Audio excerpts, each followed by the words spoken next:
Welcome to a Foxy Tech Tips tutorial on turning off autoplay for all media and devices on Windows 11. If you find this tutorial helpful, please consider subscribing to my channel and liking the video. From the Windows 11 desktop, go to the search bar at the bottom. Search for Settings and then open them. In Settings, select Bluetooth and Devices.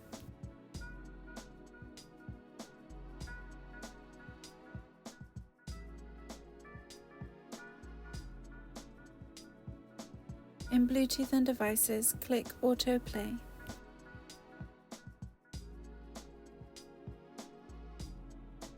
Here you can enable or disable the toggle to use autoplay for all media and devices. And that draws an end to this tutorial. Please like the video if you found it helpful and subscribe to Foxy Tech Tips for more Windows 11 tips and tricks.